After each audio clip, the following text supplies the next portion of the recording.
Hello, Assalamu alaikum students, how are you?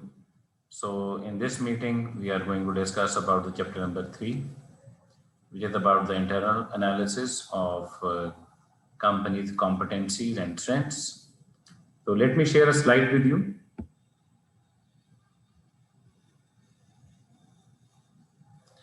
So the name of the chapter is Internal Analysis, Resources and Comparative Advantage. These are the learning objectives of this chapter. So the goal of this chapter is to explore the basis of comparative advantage at the level of the individual company through internal analysis. And the central question this chapter deals is why within a given industry some companies do better than others. Internal analysis gives manager the information they need to choose the business model and strategies that they will enable their company to attain a sustained comparative advantage. This important chapter introduces a framework for understanding comparative advantage that will be used throughout the rest of the book. Chapter 3 opens with the roots of comparative advantage. This chapter asserts that to gain a comparative advantage, the firm must adopt an effective strategy that will lead to the formation of distinctive competencies or firm-specific strengths. And distinctive competencies arises from a firm's resources and capabilities. Successful firms adopt strategies that build upon existing competencies or develop new competencies. Then this chapter explains the companies use their competencies to produce comparative advantage that offer value to customer and lead to superior profitability, and the relationship between company products pricing and the cost of creating those products are explored as they are related to the creation of superior value. Then we will discuss the discussion of the value chain, which aims to show students how the different value creation activities of a company fit together. Point strongly emphasized here that each of the value chain activity, whether primary or supporting, is a potential source of value creation. So the learning objectives are discuss the source of the comparative advantage, utilizing the VRIO model to assess the quality of resources, and then understand the link between a comparative advantage and the profitability, and they explain the concept of the value chain. Okay, let's move on.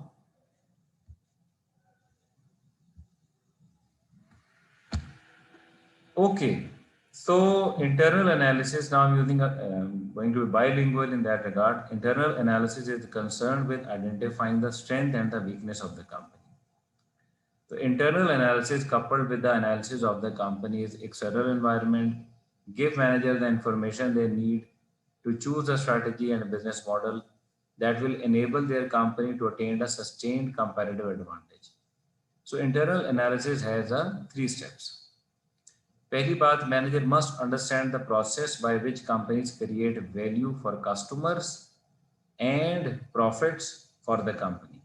They must also understand the role of its resources, capabilities and distinctive competencies. इसके बारे में हम detail में बात करेंगे कि manager को पहली बात, इंटरनल एनालिसिस बेसिकली डील करता है to identify the strength and the weakness of the company, और इंटरनल एनालिसिस जो है वो इंटीग्रेट करता है एक्सटर्नल एनालिसिस के साथ. आप ये समझें कि कंपनी अगर मेन सेंटर में एक सर्कल के अंदर है तो उसके इर्द गिर्द जो होगा उसका एक्सटर्नल एनालिसिस होगा, वो किस स्ट्रेटेजिक ग्रुप के अंदर है वो होगा, और फिर उसके सबसे आउटर सर्कल जो होगा उसका पेस्ट एनालिसिस होगा, जिसको हमने पॉलिटिकल, इकोनॉमिक, सोशो टेक्नोलॉजिकल और पेस्टल भी कहते हैं, इकोनॉमिकल, एनवायरमेंटल और लीगल सर्कल होगा.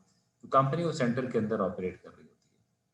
कंपनी का कंपैरेटिव एडवांटेज तब क्रिएट होता है when a companies profitability is greater than the average profitability of all companies in its industry. तो उसकी प्रॉफिटेबिलिटी अगर ज़्यादा है बाकी कंपनीज के हवाले से तो ही कंपैरेटिव एडवांटेज क्रिएट होगा. और अगर ये कंपनी जो है सस्टेन्ड कंपैरेटिव एडवांटेज तब क्रिएट होता है जब कंपनी इस प्रॉफिटेबिलिटी को कुछ सालों तक बरकरार रखती है. और यही प्राइमरी ऑब्जेक्टिव होता है किसी भी स्ट्रैटेजी का, बिजनेस मॉडल का. और बिजनेस मॉडल का वर्ड जो हमने यूज़ किया था लास्ट टाइम भी आपके सामने एक्सप्लेन किया था जिसके अंदर किस तरह कंपनी जो है अपने रेवेन्यू जनरेट करती है और स्ट्रेटजी फॉर्मुलेट कैसे करती है, कैसे इंप्लीमेंट करती है और क्या रिसोर्स किस तरीके से वो बिजनेस अपने रेवेन्यूज को जनरेट करती है। एनी हाउ, तो ये बात है कि इंटरनल एनालिसिस के 3 प्रोसेसेस हैं। मैनेजर मस्ट अंडरस्टैंड, पहला प्रोसेस जो है कि कंपनी कैसे वैल्यू जो है वो क्रिएट करती है। दूसरा, manager need to understand the importance of superior efficiency, innovation, quality and customer responsiveness when creating value and generating higher profit. Manager को ये भी मालूम होना चाहिए किस तरह एफिशिएंसी क्रिएट हो रही है, कैसे इनोवेशन हो रही है, कैसे quality and customer responsiveness create की जा रही है to generate higher profit. Or manager must be able to analyze the source of their company's comparative advantage to identify what drives the profitability of their enterprise and where opportunities for improvement might lie. तो ये बड़ा important point है कि comparative advantage कैसे company create कर रही है और कैसे जो है उसके लिए प्रॉफिटेबिलिटी वो ड्राइव कर रही है। अच्छा, कंपैरेटिव एडवांटेज मैंने जैसे भी पहले बताया कि comparative advantage over it's rival when it's profitability is greater than the average profitability of all companies in that industry. अब हम बात करते हैं कुछ टर्म्स की, डिस्टिंक्टिव कॉम्पिटेंसीज। इतना वर्ड है डिस्टिंक्टिव कॉम्पिटेंसीज। डिस्टिंक्टिव कॉम्पिटेंसी से हमारी क्या मुराद है? अच्छा, comparative advantage is based on distinctive competencies, and distinctive competencies are firm specific strength that allow a company to differentiate its product from those offered by the rivals and or achieve substantially lower cost than its rivals. अच्छा, distinctive competencies मतलब अगर हम Apple company की बात करें तो उनकी distinctive competency उनकी इनोवेशन है।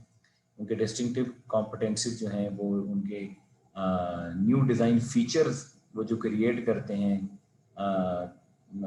जिस प्रोसेस के ज़रिए से, वो उनकी डिस्टिंक्टिव कॉम्पिटेंसी है। अब अगर आप कोक की बात करें तो कोक की डिस्टिंक्टिव कॉम्पिटेंसी उनका एक ब्रांड है, ओवरऑल उनका distribution through out the world है, आप ये देख सकते हैं।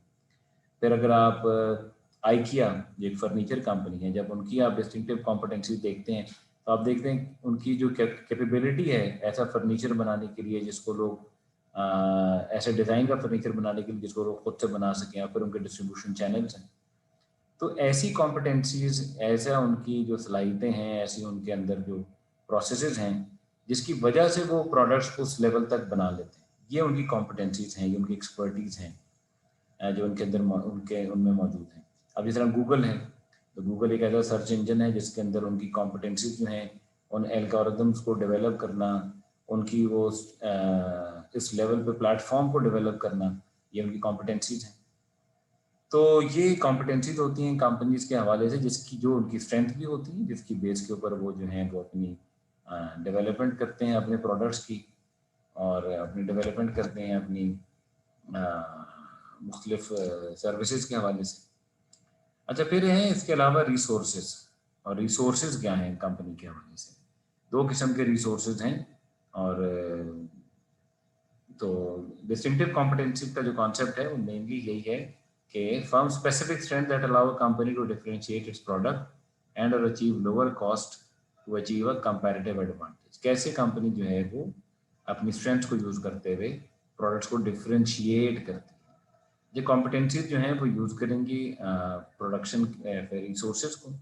कुछ रिसोर्सेज तो जो होते हैं जिन्हें हम एसेट ऑफ द कंपनी कहते हैं, और वो जैसे लैंड, लेबर, मैनेजमेंट, बिल्डिंग और इक्विपमेंट है, कैपिटल है, ये भी आपका जो है वो रिसोर्सेज हैं। और इसके अलावा कुछ अदर फैक्टर्स ऑफ प्रोडक्शन है। बेसिकली रिसोर्सेज आपको हेल्प करते हैं प्रोडक्शन के दौरान। जो other factors of the production हैं जो कि आपकी बुक में जिक्र किया गया है वो है प्रोसेस नॉलेज, ऑर्गेनाइजेशनल आर्किटेक्चर और इंटेलेक्चुअल प्रॉपर्टी। अच्छा, आप एसेट्स को भी हम कहते हैं, कुछ होते हैं जो टेंजिबल एसेट्स होते हैं, कुछ होते हैं जो इनटेंजिबल एसेट्स होते हैं। जैसे टेंजिबल एसेट्स जो हैं लेबर, लैंड, मैनेजमेंट, बिल्डिंग और इक्विपमेंट है। इसमें इनटेंजिबल एसेट जो होंगे वो उनकी कल्चर है, इनोवेशन है, उनकी जो है इंस्टीट्यूशनल नॉलेज है, ये सब चीज़ें जो हैं वो इनटेंजिबल्स हैं। ब्रांड है, ब्रांड भी इनटेंजिबल है। तो ये कुछ बेसिक फैक्टर्स ऑफ प्रोडक्शन हैं, मतलब जो कि हेल्प करते हैं रिसोर्सेज को कन्वर्ट करने के लिए और प्रोडक्ट सर्विस में, और कुछ जो है एडवांस फैक्टर्स ऑफ प्रोडक्शन। तो आप देख सकते हैं फर्म के अंदर बंडल ऑफ द रिसोर्सेज हैं। So resources or factor of production of any enterprise are not just basic factor of the production, which include the land, labor, management, plant, and equipment, but also include the advanced factors of production. These advanced factors are resources such as process knowledge, organizational architecture, intellectual property, and that contribute to the company's comparative advantage. And the important point is to understand that advanced factor productions are not endowments. They are human creations. Skilled manager can and do create these advanced factors of production, often out of little more than air, vision, and drive. A company is in effect a bundle of resources that transforms inputs, raw material into outputs. तो आप देख सकते हैं figure 3.1 के अंदर किस तरह जो है वो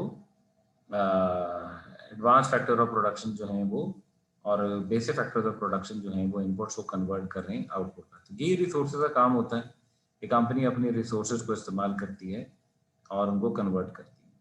तो कॉम्पिटेंसीज जो हैं वो कॉम्पिटेंट हैं कंपनी इस मामले के अंदर कि वो अपने रिसोर्सेज को इस्तेमाल करते हुए उनको कन्वर्ट कर लेती है बेहतर आउटपुट के हवाले से। अब मसलन प्रोसेस नॉलेज से हमारी क्या बात है? तो process knowledge is the organizational equivalent of human skill about how to develop, produce, and sell a company's output. Process knowledge resides in the rules, routines, and procedures of an organization. Or organization, like people, learn by doing, often through trial and error. Process knowledge is often a socially complex, which means that it is diffused among many different individuals, teams, departments, and functions within the company. Process knowledge also has one important tacit or undocumented component. Process knowledge आप जो है उस organisation के अंदर जब एक organisation एक काम कर रही है तो उनका एक्सपीरियंस डेवलप हो जाता है, उनके अंदर उनके रूल्स प्रोसीजर डेवलप हो जाते हैं और ये रूल्स प्रोसीजर कुछ जगह पे लिखे हुए होते हैं और कुछ जगह पे अनरिटन रूल्स होते हैं। और ये जो अनरिटन रूल्स होते हैं ये मुख्तलिफ लोगों में मुख्तलिफ तरीके से डिवाइड हुए हुए होते हैं और वो लोग एज अ टीम की तरह काम करते हैं। मतलब अगर हम ये कहें कि जनाब एप्पल की जो इनोवेशन है, जो उनके डिज़ाइन फीचर्स हैं और अगर उसके इसमें उनके सीईओ का रोल देखें स्टीव जॉब का, तो एक बहुत एक नॉलेज जो प्रोसेस नॉलेज होगा उनके एप्पल की कंपनी का, वो जो है उसके अंदर एक सोशली कॉम्प्लेक्स प्रोसेस है जिसके अंदर एक डिज़ाइन टीम की कॉम्बिनेशन की वजह से वो हर दफ़ा कुछ नए फीचर्स जो हैं वो लेकर आ जाते हैं। और जिस तरह एक तो टेसिट हम इसलिए कहते हैं, टेसिट एक ऐसा नॉलेज है जो कि अनडॉक्यूमेंट कॉम्पोनेंट है। मतलब बहुत दफ़ा तो एक डॉक्यूमेंट आप रूल्स प्रोसीजर भी बना दिए गए हैं, प्रोसीजर बनाए गए किस तरह काम करना है, लेकिन एक है जो फैक्टर जो टेसिट है जो कि लिखा हुआ नहीं है कहीं, लेकिन एक्सपीरियंस की बेस पर लोगों को मालूम है कि हम इसी तरह काम करते हैं। एक जगह पे ऑर्गेनाइजेशन में 90% नॉलेज तो टेसिट नॉलेज एग्जिस्ट कर रहा होता है और कम नॉलेज होता है जो एक्सप्लिसिट लेवल के ऊपर होता है। तो इम्पॉर्टेंट कंपोनेंट जो प्रोसेस नॉलेज का है उस प्रोडक्ट को डेवलप करने के हवाले से, उस सर्विस को डेवलप करने के हवाले से, वो टेसिट भी है और सोशली कॉम्प्लेक्स भी है। फिर जो तीसरा कंपोनेंट है एक और कंपोनेंट है जिसको हम कहते हैं इंटेलेक्चुअल प्रॉपर्टी। इंटेलेक्चुअल प्रॉपर्टी में बहुत सारी चीज़ें आती हैं और ये भी एडवांस फैक्टर ऑफ प्रोडक्शन है जिसमें पेटेंट्स हैं, ट्रेडमार्क्स हैं, लोगोज हैं। जिसमें आप कोक की बात करें तो कोक का लोगो है, उसका वो ट्रेडमार्क है जो कि उसकी एक उसका रिसोर्स है, उसका ब्रांड जो है उसका रिसोर्स है। इसके अलावा आप नाइक को देख लें, उनका भी जो है वो ये ट्रेडमार्क जो है उनका वो रिसोर्स है।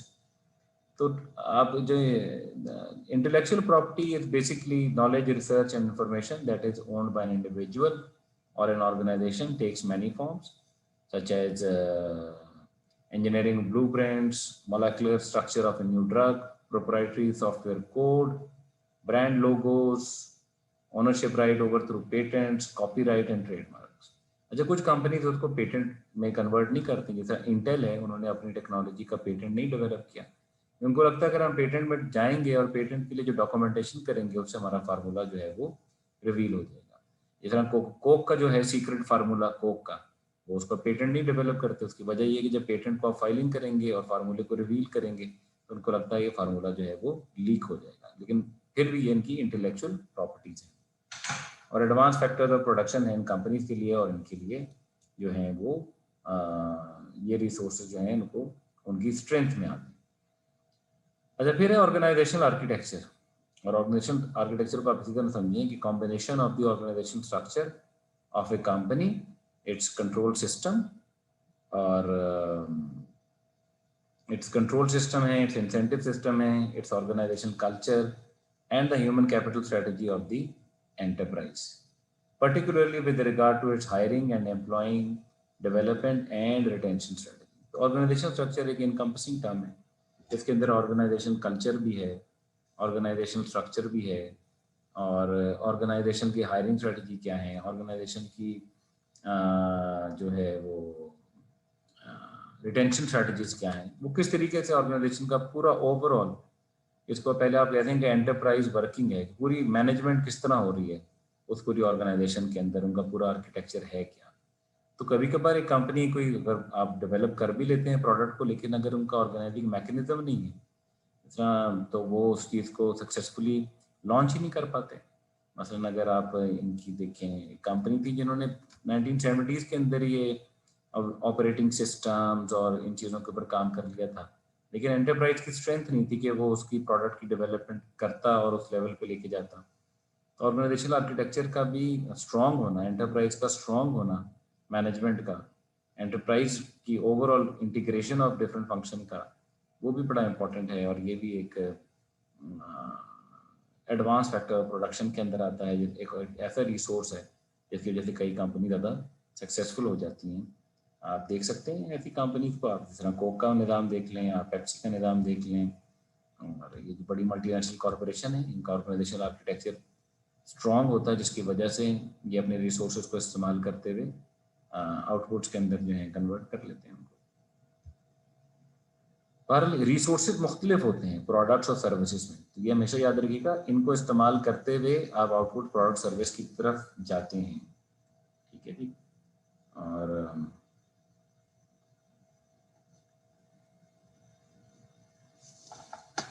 बहरहाल तो ये बात है, आप फिगर आपने देख लिया इस हवाले से। तो एडवांस फैक्टर्स ऑफ प्रोडक्शन ये हैं। कुछ जगहों पे कैपेबिलिटीज का भी वर्ड यूज़ किया जाता है कि किसी कंपनी की कैपेसिटी उस काम करने के हवाले से, और वो उनके एक्सपीरियंस में प्रोसेस नॉलेज और ऑर्गेनाइजेशनल आर्किटेक्चर का इंपॉर्टेंट रोल है किसी ऑर्गेनाइजेशन की कैपेबिलिटीज क्रिएट होने में, और उनके रिसोर्सेज का इंपॉर्टेंट रोल होता है कि वो किस तरह के ऑपरेशन और किस तरह के फंक्शन जो है वो कर सकते हैं। ओके, अब हम आते हैं एक और इम्पॉर्टेंट टॉपिक की तरफ, जिसको हम कहते हैं VRIO फ्रेमवर्क और resource quality. The VRIO framework, और VRIO फ्रेमवर्क से हमारे मुराद है V stand for value, R stand for rarity, I stand for inimitability and O for organization. ये J. Barney and Bill Hesley have developed a framework that represent a useful way for manager to think about the quality of resources। कि हमारे पास जो resources हैं उनकी quality कैसी है, अगर वो अच्छी क्वालिटी के हैं तो हमारे लिए कंपैरेटिव एडवांटेज क्रिएट करते हैं, लेकिन क्या क्राइटेरिया होगा जिसकी बेस पे हम अपने रिसोर्सेज की क्वालिटी को असेस करेंगे। उसके लिए उन्होंने एक फ्रेमवर्क बनाया VRIO के हवाले से, और इसको हम वन बाय वन देख लेते हैं कि V stand for what, R is what, and I is what, and O is what. तो इसको हम फिर वन बाय वन जो है इन फंक्शंस को जो है हम देख लेते हैं। ओके, पहला जो फंक्शन है वो है वैल्यू, ठीक है जी। How to evaluate the company resources, are they valuable, अगर वैल्यूएबल हैं तो एक कंपैरेटिव एडवांटेज क्रिएट करते हैं। Are they rare, are they inimitable, और is the company organised to exploit the resources. तो ये चार फैक्टर आपको बताएंगे कि कंपनी का सस्टेन्ड कंपैरेटिव एडवांटेज है कि नहीं। तो एप्पल के आप देखते हैं, आईफोन्स को देखते हैं, तो आईफोन का एक सस्टेन्ड कंपैरेटिव एडवांटेज है, प्रॉफिटेबिलिटी की ग्रोथ है, और प्रॉफिट अर्न कर रहे हैं कंपनी के लिए काफ़ी सालों से, क्योंकि वो इन चारों क्राइटेरिया के ऊपर जो है वो पूरे उतरते हैं। ओके जी, अच्छा पहली बात जो है वो हम वैल्यू पे बात कर लेते हैं, अभी मैं उसी स्लाइड के ऊपर रहता हूँ। तो वैल्यू ऑफ अ रिसोर्स और capability is assessed in relation to how much its contribution to the product or service offered is valued by customer. In other words, you may ask if the firm discards or outsources this resource competence, would the firm be as successful? For example, Apple has a strong capabilities in product design and engineering that underpin the launch of products such as iMac and iPod and iPhones, and customers are prepared to pay a premium for Apple products. The Apple design and engineering capabilities are very valuable. Without these, Apple product would lose their innovative edge and distinctiveness. Conversely, Apple has outsourced the manufacturing of its product to subcontractor because assembling the components in-house made no difference to the value of the end product. Value should always be understood in the context. For example, Spain-based fashion chain Zara has been extremely successful in Europe since the mid-90s because it operates a very fast supply chain. Zara manufactures most of its product in Europe, selecting the cheapest manufacturing location in southern and central Europe, when most rival companies, for example H&M of Sweden, manufacture in lower cost Asian countries. Zara's higher manufacturing cost per garment is more than compensated for by low inventory costs. Zara's European supply chain enables it to minimize unsold inventories and end of season discounts and sales. तो आप ज़ारा का देख लें, Zaara Europe के अंदर अपनी manufacturing कर रहे हैं, लेकिन वो क्योंकि इन्वेंट्री की जो रिक्वायरमेंट है वो फौरी तौर पे पूरी कर लेते हैं, तो उनकी जो स्टोरेज और वेयर हाउस की जो कॉस्ट सेविंग होती है उससे वो अपनी प्राइसेस को जो है वो एडजस्ट करते हैं। और ये इनका डिफरेंट मॉडल है ज़ारा का एज कंपेरिजन टू H&M, जिनकी मैन्युफैक्चरिंग जो है वो एशियन कंट्रीज़ के अंदर है। तो वैल्यू से मुराद है कि जो वैल्यू से मुराद है जो कस्टमर आपकी प्रोडक्ट या सर्विस को वैल्यू करता है, मतलब क्या हाउ मच ही और शी इज विलिंग टू पे फॉर योर प्रोडक्ट।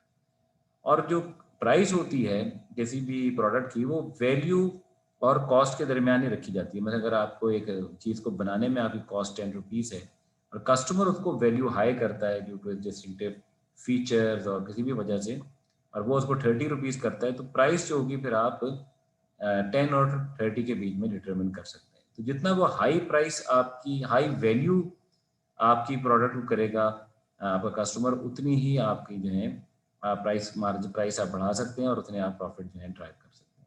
दूसरा, कॉस्ट को भी रिड्यूस करके भी मतलब अगर वैल्यू 30 रुपीज़ करता है तो कॉस्ट को अगर आप रिड्यूस इतना करेंगे उतनी ही प्राइस का मार्जिन आप बढ़ा सकते हैं, और इसको हम आप उस लेवल में प्रॉफिटेबिलिटी को भी अर्न किया जा सकता है।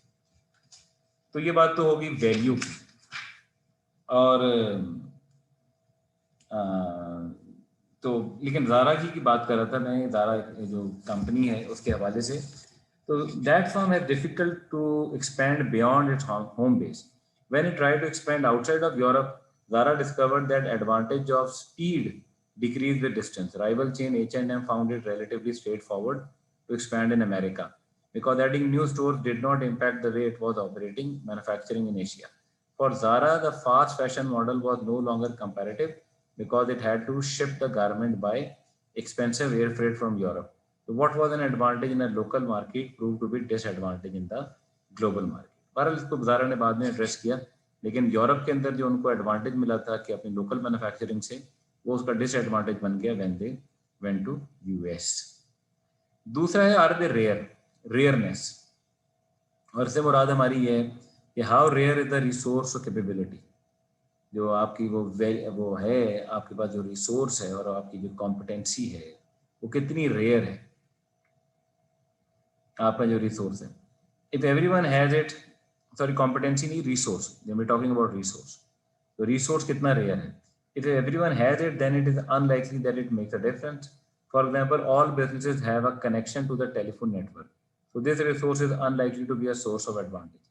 But if few firms have a resource, then it may have a greater impact. Let's say in the diamond mining industry, there is the Rio Tinto mine in Kimberley, and that's the largest producer of the rare variety of pink diamonds. One diamond in a million is a pink. White, high quality, and brown, low quality diamonds are widely available and sell at standard market price. So by contrast, this company which has the rare pink diamonds are sought after by jewelers and sell at a premium price. जो आपके पास आपकी product service है वो कितनी rare है, अगर वो rare है तो उसकी जो वैल्यू होगी वो बहुत ज़्यादा बढ़ जाएगी। फिर इमिटेबिलिटी, इमिटेबिलिटी मीन आर दे इनइमिटेबल? इमिटेबिलिटी से हमारी क्या मुराद है? हाउ डिफिकल्ट और costly is it for comparator to imitate a resource? For example, one of the most valuable resource of Coca Cola, the company, is its Coke brand. The brand has been supported by marketing and advertising over many years and is known to most consumers worldwide. It is possible but very costly for comparator to achieve similar levels of brand awareness. Arguably, only Pepsi has been able to build something equivalent. Another source of costly imitability lies in what researchers call social complexity.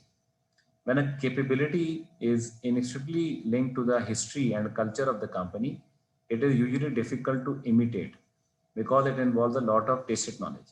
For example, the system and process that support innovation at 3M company has been studied for years, yet very few firms have been able to imitate the innovativeness of 3M because a lot of it is linked to the entrepreneurial culture. तो बहरहाल inimitable अगर ऐसा culture है उनका, entrepreneurial culture है जहाँ वो इस तरह की चीज़ें प्रोड्यूस कर रहे हैं, 3M कंपनी की एग्जांपल है, तो ऐसे कल्चर को जो सोशली कॉम्प्लेक्स हो और टेसिट जहाँ नॉलेज एग्जिस्ट करता हो उसको भी कॉपी करना डिफिकल्ट है, difficult to copy. R inimitable? और अगर इमिटेबिलिटी बड़ी आसान है, कुछ लोग कंपनी रिवर्स इंजीनियरिंग कर लेती हैं, कुछ लोग कॉपीज कर लेती हैं, कभी कभार ऐसी कॉपीज कर लेती हैं मतलब एक सही जगह प्रोटेक्शन नहीं है, जैसा कई यहाँ एशियन कंट्रीज में जिस तरह लॉ उतना सख्त नहीं है, तो फिर जब कॉपी कर लेते हैं उनकी कॉपीज आ जाती हैं जनाब, बी कॉपी, सी कॉपी, और आप देखते हैं बस आप हॉल रोड चले जाएं, हबी सेंटर चले जाएं, हर चीज़ की कॉपी आपको मिल रही है, तो उसकी वजह से भी प्रोडक्ट जो है वो फिर उसके ओरिजिनल प्रोडक्ट की जो वर्थ है या वैल्यू जो है वो कम हो जाती है। Is the company organize to exploit the resources, जिसको हम कहते हैं exploitation of the resources? Does the firm strive to make the most out of the resource? Is it organized to extract the value? In the 1970s, Xerox developed an outstanding research and development capability at its Palo Alto Research Center, जिसको PRC भी कहा जाता है. PARS was indirectly responsible for inventing the personal computer, Windows-like operating system, and Ethernet networking protocols. Xerox failed to exploit these innovations because it thought of itself as a copier company, and it did not have the systems and processes in place to exploit the PARC innovations. So वो नहीं कर सके exploit, और बाद में देखें लोगों ने कैसे विंडोज़ के सॉफ्टवेयर भी बना लिए और सारी चीज़ें, नेटवर्किंग के प्रोटोकॉल भी बना लिए, लेकिन उन कंपनी की स्ट्रेंथ नहीं थी। तो अगर कंपनी की स्ट्रेंथ नहीं होगी अपने रिसोर्सेज को एक्सप्लॉइट करने के हवाले से, तब भी वो रिसोर्स जो होंगे, वो जो उनके एसेट्स हैं, वो वैल्यूएबल नहीं रहेंगे, बनेंगे नहीं।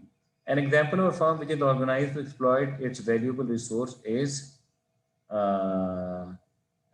Rio Tinto mine. Rio Tinto pink diamonds are sold at special auctions, thereby ensuring that the best possible prices are obtained. Rio Tinto is organized to extract the highest possible price from its rare diamonds. So resources जो कि इस criteria को satisfy करते हैं, they form the distinctive competency, एक distinctive competency बना create करते हैं, और solid foundation on which to build a strategy and seek a comparative advantage.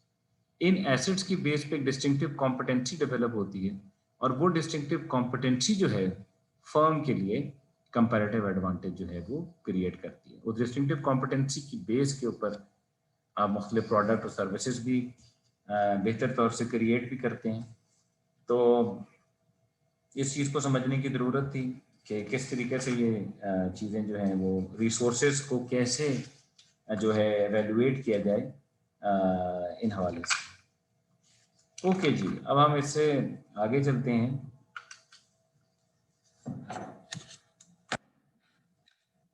तो आपके डिस्टिंक्टिव अगर प्रोडक्ट और सर्विस तभी बनेंगे जब आपके पास वैल्यूएबल रिसोर्सेज होंगे।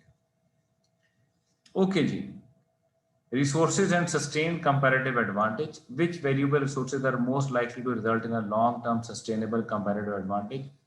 इस हवाले से मैंने अभी बात की आपसे। रेयर रिसोर्सेज, अच्छा रेयर रिसोर्सेज मसलन कैपिटल की जहाँ तक बात है, लोग उसको भी कॉपी कर लेते हैं, ले लेते हैं, कैपिटल भी, लैंड भी, बिल्डिंग्स भी। But some employees are more productive than others. Some land has more value. Some managers have better skill. More productive resources will command a higher price for their service. No two companies have the same kind of the process knowledge and the organizational architecture. Each organization has its own culture, its own way of doing certain things. As a result of strategic vision, systematic process improvement efforts, trial and error, or just by the luck, some company will develop process knowledge and organizational architecture that is of higher quality than that of their rivals. By definition, such resources will be rare since they are path dependent consequence of the history of the company. Intellectual property that is protected by patents, copyright or trademark is by definition all is also rare. अच्छा, path dependency से मुराद ये है कि through out the history उन्होंने ऐसे trial and error से और ऐसे काम किए जिसकी वजह से अब उन्होंने एक नॉलेज जो है डेवलप कर लिया है उस काम को करने के हवाले से। तो आप पाथ डिपेंडेंसी देख सकते हैं, एप्पल कंपनी के हवाले से भी देख सकते हैं, फिर आप कोक के हवाले से देख सकते हैं, डिस्ट्रीब्यूशन चैनल और नेटवर्क के हवाले से देख सकते हैं, फिर आप होंडा जो कार मैन्युफैक्चरिंग कंपनी है, कैसे वो इंजन उनका एक स्मॉल साइज में इंजन बनाते हैं जिसको मुख्तलिफ वो व्हीकल्स के अंदर फिट इन करते हैं। फिर टोयोटा के लीन प्रोडक्शन सिस्टम देख सकते हैं, वो भी प्रोसेस नॉलेज और ऑर्गेनाइजेशन आर्किटेक्चर की बड़ी अच्छी एग्जांपल आपको देते हैं। ओके, सेकंड है इसके हवाले से resources and sustain comparative advantage के हवाले से बैरियर्स टू इमिटेशन, फैक्टर्स और characteristic that make it difficult for another individual और कंपनी टू रेप्लिकेट समथिंग, मैंने अभी डिस्कस भी कर लिया इसके हवाले से। तो जो ऐसी जो प्रोसेस नॉलेज है उसको हम क्यों कह रहे हैं डिफिकल्ट टू इमिटेट है, क्योंकि थोड़ा टेसिड है और सोशली कॉम्प्लेक्स है और कल्चर को करना बड़ा डिफिकल्ट है। और एक वर्ड होता है कॉजल एम्बिगिटी। कॉजल एम्बिगिटी का मतलब ये है कि आप एग्जैक्ट कॉज आइडेंटिफाई करें कि जिसकी वजह से ये इफेक्ट है। अगर एक कंपनी है उसका एक बड़ा इनोवेटिव कल्चर है, उसका जो है वो बड़ा एंटरप्रेन्योरियल कल्चर है, तो आपको ये आइडेंटिफाई करना बड़ा डिफिकल्ट होगा कि किन कॉजेज की वजह से, जिसकी वजह से जब उनको डिफिकल्ट हो जाएगा उसको कॉज को आइडेंटिफाई करना, तो इसको हम कहते हैं causal ambiguity. Okay, barrier to imitation के अंदर और क्या बातें हो सकती हैं? In addition, even if a rival were able to identify with precision of the form of the company's valuable and rare process knowledge, it still has to implement that knowledge within its own organization. तो ये strength होना कि आप अपना आपको समझ भी आ जाए कि जनाब एप्पल का तो बड़ा इनोवेटिव कल्चर है, तो आप अपनी कंपनी के अंदर उस कल्चर को कैसे इंप्लीमेंट करेंगे, कंपनी की स्ट्रेंथ आपकी क्या है, कंपनी की कैपेसिटी क्या है। So sometimes it's very difficult to imitate those kind of a structure as well. Even अगर देखें टोयोटा का लीन प्रोडक्शन सिस्टम आया, बाद में बाकी कंपनी को कॉपी भी किया, लेकिन it take some time. Organization के अंदर और बड़ी सारी चीज़ें आपको तब्दील करनी पड़ती हैं उस तरह के स्ट्रक्चर को, ऑर्गेनाइजेशन आर्किटेक्चर को और प्रोसेस नॉलेज को इम्प्लीमेंट करने के हवाले से। ओके, और दूसरा जो लास्ट पॉइंट इन्होंने ऑर्गेनाइजेशनल इनर्शिया के हवाले से लिखा है वो ये भी है कि अगर आप बिल्कुल ही आर्किटेक्चर तब्दील करना चाहेंगे, कल्चर तब्दील करना चाहेंगे, स्ट्रक्चर तब्दील करना चाहेंगे, तो जो एग्जिस्टिंग प्रैक्टिसेस हैं कंपनी के काम करने के हवाले से वो उसको रजिस्ट करती हैं। इसको हम ऑर्गेनाइजेशनल इनर्शिया कहते हैं। The way the company are doing their business, इस तरह उनकी एक रूटीन बनी भी होती है। लॉ ऑफ इनर्शिया से आया है, एक इनर्शिया क्रिएट हो जाता है the way they are doing the business. अगर आप बिल्कुल ही आप होलसेल तब्दील करने की कोशिश करेंगे तो उसकी एक रेजिस्टेंस होगी, वो क्रिएट हो जाएगी। Okay, what are the implications? Implications of advanced factor of the production being more likely to constitute the unique strength of an organization include the following. और तो क्या करें मैनेजर जो हैं ताकि वो उनके रिसोर्सेज जो हैं वैल्यूबल रहें और कंपैरेटिव एडवांटेज क्रिएट हो।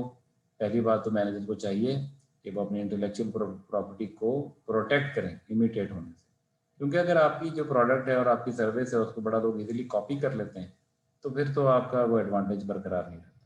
क्रॉक्स की एग्जांपल आपके सामने है, जब ये प्लास्टिक के वो स्टाइलिश शूज़ लेकर आए, बड़े लोगों ने पहने भी और कई सेलिब्रिटीज़ ने भी यूज़ किए और बड़ा उनका हाई सेल्स पहुंच गई, लेकिन उसको जब बाकी जो चीप ब्रांड्स हैं उन्होंने उसको कॉपी कर लिया और उसकी उन्होंने अवेलेबल कर दी प्रोडक्ट जो है उनकी कॉपीज़ को, तो जिसकी वजह से फिर उनकी जो है सेल भी इफेक्ट हुई और उनके जो स्टॉक्स हैं वो भी इफेक्ट हुए।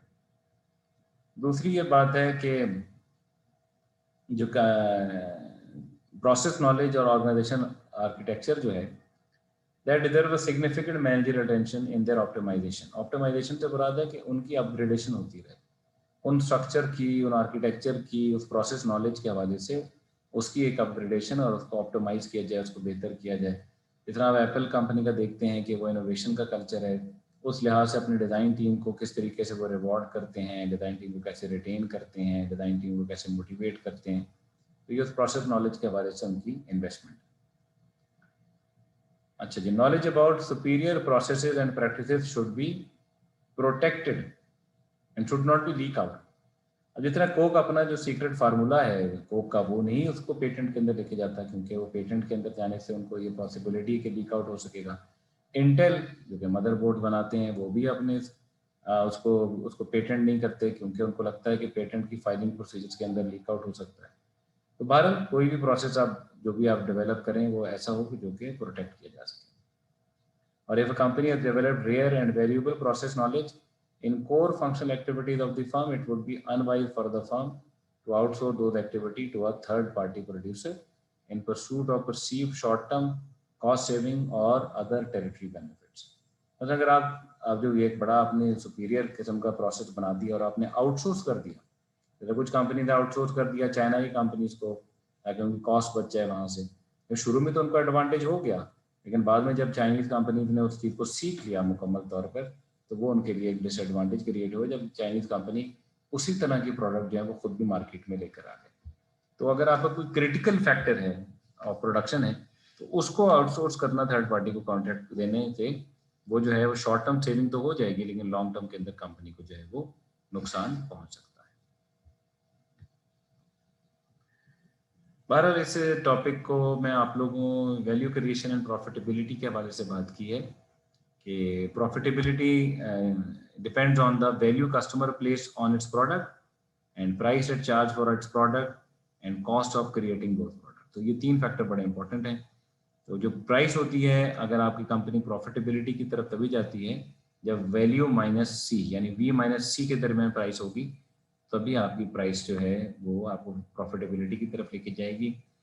और कंपनीज के पास ऑप्शन होती हैं कि या तो वो value customer place on a product reflects the utility they get from product और द हैप्पीनेस और the satisfaction gain from consuming और owning the product.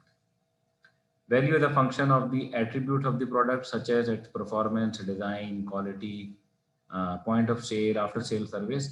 A company that strengthens the value of its products in the eyes of the customer has more pricing options. It can raise price to reflect that value or hold prices lower to induce more customer to purchase its product, thereby expanding unit sales volume. तो इस तरीके से आप देख सकते हैं कि value जो है, हम आप आईफोन को क्या वैल्यू करते हैं, कस्टमर के आईज में क्या वैल्यू है उस फ़ोन की, या कस्टमर के आईज में क्या वैल्यू है सैमसंग के फ़ोन की, या कस्टमर के आईज में क्या वैल्यू है टोयोटा की गाड़ी की या होंडा की गाड़ी की। तो कंपनी जो चूज़ करती हैं, company typically choose the price that is less than the value placed upon the goods और सर्विस बाय द कंज्यूमर। अगर कंज्यूमर जो वैल्यू दे रहा है उससे कम की प्राइस करते हैं, अगर ज़्यादा कर देंगे तो कस्टमर फिर is not willing to buy the product और service. This is because the customer capture some of that utility in form of what economist called the consumer surplus. उनको लगता है कि हमें खरीद के फ़ायदा हो गया, देखो ना इस प्राइस इतनी, इसकी तो इतनी वैल्यू है हाई और ये हमें इस प्राइस के ऊपर मिल गई, इसको हम कंज्यूमर सरप्लस भी कहते हैं। Anyhow, the pricing options a company can pursue include raising prices to reflect the value, high price रख सकते हैं लेकिन उसकी वैल्यू से थोड़ी कम हो ताकि उनकी पता चले कि रोलेक्स वॉचेज हैं, अब रोलेक्स वॉचेज बड़ी एक्सपेंसिव हैं, हमें एक्सपेंसिव लगती हैं, लेकिन जो वैल्यू से ड्राइव करते हैं, जो लोग खरीदते हैं, वो कहते हैं उसकी वैल्यू से कहीं ज़्यादा जितनी उसकी प्राइस है।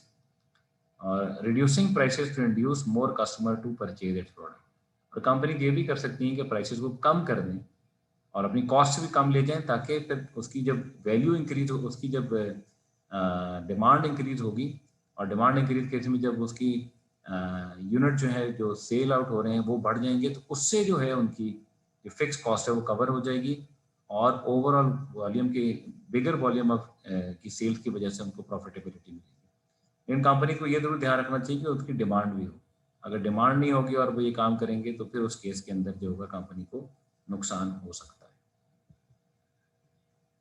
बहरहाल इसमें यही पॉइंट जो है इम्पॉर्टेंट है इस हवाले से। कंज्यूमर सर्कल्स का मैंने आपको बताया, customer capture some of the value placed on the goods और सर्विस, और कंज्यूमर रिजर्वेशन प्राइस से क्या मुराद है?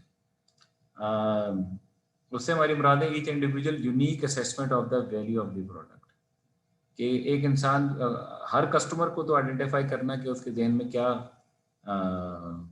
असेसमेंट है उस वैल्यू ऑफ द प्रोडक्ट की, तो वो डिफिकल्ट होता है, इसलिए ग्रुप को कहा जाता है।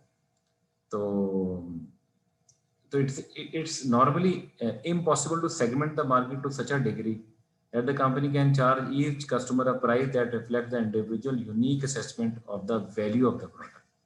Unique assessment है उसको हम customer reservation price कहते हैं. In addition, because the company is competing against rivals for the customer business, it frequently has to change the lower price than it could were to it a monopoly supplier. कि जितनी अच्छा बुनियादी तौर पर principal यही है, the more value that the consumer get from a company product or services, the more pricing option it has. The company has the more pricing options. पर मैं इसको छोड़ रहा हूँ, आप इसको देख लीजिएगा। ये एक ग्राफ उन्होंने बताया है कैसे क्या क्या प्राइसिंग ऑप्शन इसके हवाले से हैं इनकी मौजूद। ओके, अब ये जो कॉन्सेप्ट है वैल्यू चेन का, ये मैं नेक्स्ट वीडियो में डिस्कस करूंगा। अभी तक के लिए इस वीडियो में यही बातें हमने डिस्कस की हैं। तो नेक्स्ट वीडियो में मैं फिर आपसे वैल्यू चेन का कॉन्सेप्ट, जो कि बड़ा इंपॉर्टेंट कॉन्सेप्ट है, वो मैं आपसे डिस्कस